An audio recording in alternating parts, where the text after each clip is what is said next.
Ahok itu seorang negarawan. Kalau dia memikirkan dirinya sendiri, jangankan 5 tahun penjara, ancaman hukuman mati pun dia akan jalankan. Seperti salah satu media tadi pagi mengatakan Ahok takut, putusan terlalu tinggi dan lain-lain. Kita pastikan dia nggak benar. Ahok itu nggak. Kalau saya bilang udah takut itu sudah tidak ada. Jelaskan apa yang menjadi alasan utama. Ini belum terungkap pada saat alasan utama untuk menarik banding ini dari pihak keluarga. Jadi seperti kita ketahui setelah pembacaan putusan sidang pada tanggal 9 kemarin, setelah diputus 2 tahun dan pasalnya pun 156A huruf A, Pak Ahok diskusi sama tim pengacara, langsung hari itu menyatakan banding. Itu kata kronologis. Jadi tanggal 9 kemarin kita sah menyatakan banding. Nah yang kedua, pada hari Senin kemarin kita melakukan insage, pemeriksaan berkas sebelum dilimpahkan ke pengadilan tinggi. Sebelum kita periksa itu, sebelum kita melakukan insage, kita mendaftarkan memori banding kita. Kita daftar memori banding, setelah itu baru kita insage. Setelah ini beres selesai semua, itu mulai pagi sampai siang, hampir sore kira-kira habis makan siang. Kita mau pulang, pihak keluarga telepon. Ya, untuk tunggu di pengadilan.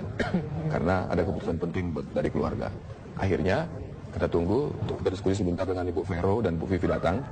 Pak Ahok memutuskan untuk mencabut banding tersebut. Dijelaskan mengapa? Sewaktu itu dijelaskan mengapa. Kita juga sudah lihat tulisan daripada Pak Ahok, akan tetapi diputuskan untuk tadi dibacakan di publik. Makanya kemarin hari Senin itu kita tidak sebutkan kenapa ditarik banding tersebut kira-kira gitu. Tapi seperti yang kita ketahui, sudah jelas Pak Ahok itu berpikir bukan untuk dirinya sendiri. Kalau dia berpikir tentang dirinya sendiri, sudah pasti fight terus, sudah pasti banding terus. Seperti salah satu media tadi pagi mengatakan Ahok takut, putusan terlalu tinggi dan lain-lain. Kita pastikan dia nggak benar.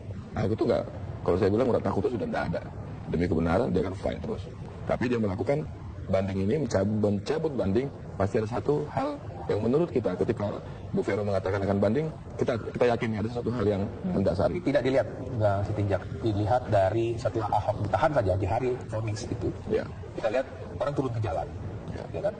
Itu Ahok tidak merasa mengecewakan pendukungnya dengan tidak mengajukan langkah hukum itu, seperti mengesampingkan pendukung mereka yang ingin berjuang menegakkan kebenaran versi Anda tadi. Ya. Jadi pada faktanya memang banyak orang yang kecewa ketika kita melakukan menarik banding ini. Akan tetapi kita lebih kecewa lagi apabila mereka sampai terjadi korban. Pasti ketika Pak Ahok mengatakan tidak bandingnya terus, pasti akan demo. Kenapa korban bagaimana? Tidak ada satu insiden pun ketika mereka turun ke jalan, berlangsung damai semua.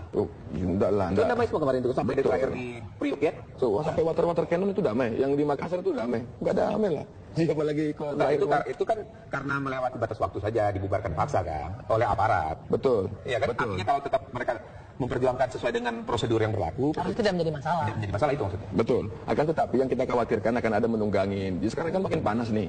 Situasi makin panas. Ada indikasi ke sana Anda melihat dalam bentuk apa? Kalau kita sebagai kuasa hukum melihatnya sudah ada indikasi ke sana.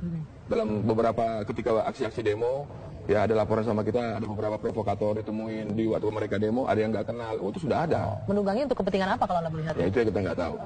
Itu kita nggak tahu. Tiba-tiba ada 1-2 orang melakukan tindakan yang tidak disepakati, pas dicek dia bukan, tidak ada yang kenal. Oh, itu sudah ada beberapa titik itu kita temukan.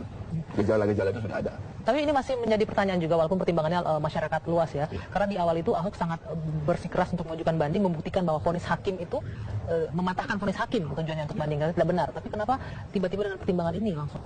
Terima kasih Mas Anda masih di Kabar Petang. Kami lanjutkan kembali perbincangan kami bersama kuasa hukum dari Ahok, Rolas Sitinjak.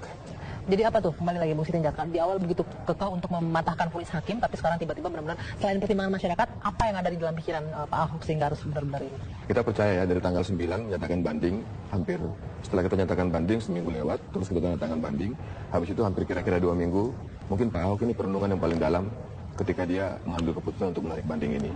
Ya, dengan segala pertimbangan. Yang jelas ini demi kepentingan banyak orang. Kalau dia memikirkan dirinya sendiri, dia sudah pasti banding sampai di ujung manapun.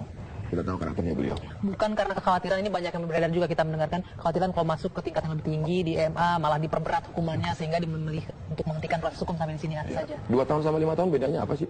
Waduh. Bagi orang yang belum pernah di penjara, sangat signifikan. Sama saja. Tinggal masalah waktunya saja. Iya kan? Maksudnya bedanya apa sih 2 tahun sama 5 tahun maksimal 156A huruf A itu maksimal 5 tahun. Perbedaannya selain waktu tidak ada tuh. Kalau untuk maju lagi menjadi pejabat pemerintahan 5 tahun sepertinya agak sulit ya kalau 2 tahun. Ya kalau untuk ya mungkin itu yang mungkin salah satu dikhawatirkan banyak orang sehingga 156A. Bukan banyak orang. Apakah itu menjadi pertimbangan juga Pak Ahok maksudnya?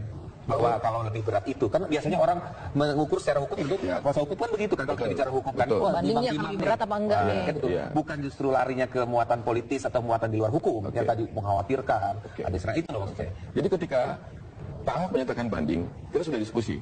Kalau banding yang terburuk ini yang terbaik ini pasti. Kalau tidak banding yang terburuk ini yang terbaik ini. Kalau kita tarik bandingnya yang terburuk ini yang terbaik ini. You choose. Kira-kira begitu. Dia melakukan pilihan. Tetapi kita sebagai pengacara kita sudah melakukan proses banding semuanya. Bahkan kontra yang jaksa melakukan memori kita buat kontra juga sudah kita kerjakan. Tinggal kapan ini kita masukkan tunggu dari prinsipal. Itu kita diatur oleh kode etik kita seperti itu. Atau menjadi pertimbangan lain ketika kuasa hukum melihat jaksa yang terus banding, jadi kuasa hukum merasa itu kita tidak usah, biar saja. Loh, karena kan tujuannya sama kan bahwa 156 itu harusnya tidak ditahan, begitu kan? 156 yang didakwa oleh hakim. Didakwa oleh jaksa. Ya kan 156 itu karena percobaan. Iya, itu. Percobaan. Artinya kuasa hukum mereka udah biar jaksa saja lah. Oh, nggak ada, pertimbangan itu nggak ada. Kita nggak setuju, jangankan 156 poin A. 156 aja kita nggak setuju kok. Kita nggak setuju dua pasal itu. Jadi nggak ada pertimbangan. Wah, udah kita dorong 156, nggak ada sama sekali. 156 dan 156A tidak terbukti. Oh, itu mah jelas. Niatnya di mana? Nggak ada tuh. Yang begitu kita kan tidak terbukti. Tapi ketika langkah hukum menjadi ada proses banding, langkah selanjutnya tapi tidak malah ditarik.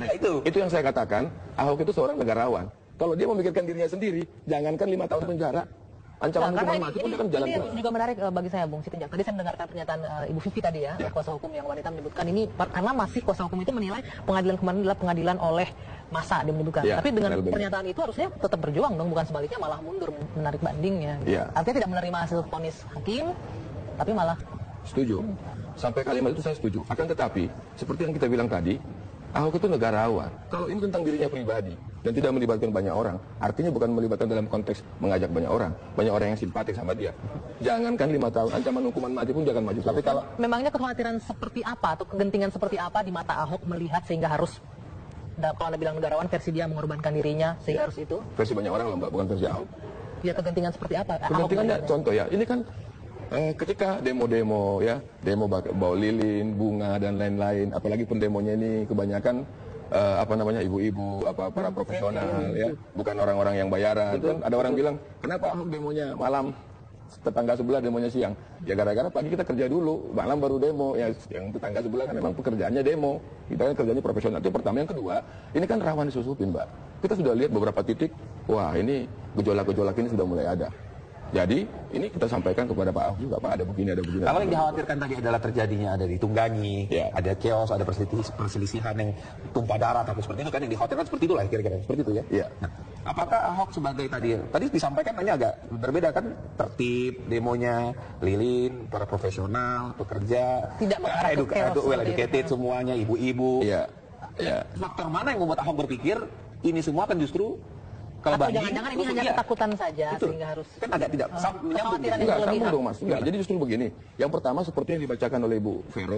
Yang pertama, kalimat pertama itu Ahok bilang apa? Saya sudah mengampunin. Ya, saya sudah terima dan saya sudah mengampuni. Yang kedua adalah dia takut ditunggangin.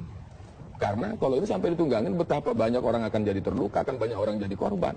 Karena gejala-gejalanya sudah ada. Tidak percaya sama pihak kepolisian untuk menjaga ketertiban dan masyarakat keamanan? Bukan tidak percaya, Mas. Sangat percaya. Justru ketika ada gerakan massa seperti ini, ketika banyak demo, siapa yang bisa jamin 100% bisa dihandle begitu? Tidak lihat polisi sebelum ada aksi yang besar, sebelum aksi hari ini sudah ditangkap lebih dulu sebelum melakukannya kan? Polisi kan cepat mengamankan yang orang-orang diduga. Jadi harusnya kan tidak usah khawatir lah gitu. Khawatiran iya, Mas, mau usah jauh-jauh. Mas, tahun 98 ketika kita demo, tentara di samping kita apakah Anda menyamakan peristiwa ini dengan tahun 98? Tidak disamakan. Tidak. Ya kan, akan tetapi ini kan konstelasi ketika massa, ketika pergerakan massa. Tidak ada satu orang pun yang bisa menjamin massa itu seperti apa di lapangan. Ya, yang kedua, kita harus lihat juga ini kan demo-demo ini kan bukan demo-demo yang diarahkan harus begini. Anda menyebutkan sebelumnya berarti demo-demo itu diarahkan ya? Ya saya nggak tahu dia menyatakan apa. Nggak sama seperti ketika saya bersidang. Ketika kami bersidang 21 kali kami bersidang. 21 kali demo. Ada yang ratusan, bahkan sempat ada 1000. Ini siapa ini semua ini gitu. Jadi kalau kita bisa resume, memang banding ini ditarik karena kekhawatiran. Tidak. Banding ini ditarik karena dua hal. Yang pertama, Pak Ahok sudah memaafkan dan sudah menerima. Yang kedua, beliau memaafkan siapa ini Bung Sitinjak? Memaafkan. Loh, karena Sampai sekarang kan kita nggak tahu. Kan kalau hukum, ini ulah siapa? ada kan hukumnya. Betul. Kalau di proses vonis hukum, arti divonis bersalah, harusnya mengakui salah. Bukan justru sebaliknya. Kalau merasa tidak salah, terus kan di proses hukum kan begitu. Nah, sudah banyak, Begitu kan? sudah banyak lah Sengon Encarta sudah banyak sekali, cerita Marsina sudah banyak sekali. Apa sih susahnya bikin orang tersangka di Republik ini? Cuma 2 alat bukti. Betapa banyak sekali sekarang peradilan-peradilan yang tidak jelas juga toh. Ketika sudah di penjara, baru Oke, ketahuan. Anda menyebutkan ini peradilan tidak jelas, tapi Anda justru berhenti untuk proses hukumnya sampai di sini. Bukan peradilan tidak jelas. Sebentar begini Mbak, kita sebagai pengacara, kita juga harus menghormati putusan pengadilan. Itu satu sisi. Yang kedua, sekali lagi saya katakan Ahok mencabut banding ini di lain beberapa faktor 2 hal yang paling penting kita ingat. Yang pertama, dia sudah memaafkan, dia sudah menerima kejadian ini. Ya, keadaan dia seperti sekarang. Yang kedua, dia mengkhawatirkan orang-orang yang perlu sama dia ditunggangin. Bukan seharusnya meminta maaf, tapi memaafkan. Begitu ya bahasanya. Kan kasus ini, Ya. ini kan kasusnya penodaan agama. Ya.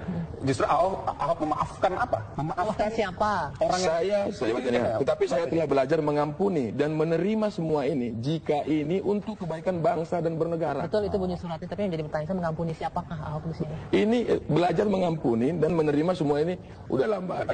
Kita kan cukup tahu lah sidang itu kita ratusan orang yang demo. Ini kepentingan siapa sih? Heboh banget sih untuk seorang Ahok. Sidang Kepentingan aja siapa beribu- dan itu bersetinjak? Ya, kita nggak tahu. Ya, tiap minggu kita sidang gila nih. Ya, sampai kita kadang-kadang dikawal udah kayak ngawal sidang teroris aja perkara kayak beginian aja gitu. Oke, berarti apapun keputusannya kita menghargai, itu adalah keputusan Pasti. yang diambil. Satu hal yang kita Hukum yang hormati. Proses kita hormati itu pasti. Terima kasih Bang Rolas Sitinjak atas waktunya sudah hadir di studio kami. Selamat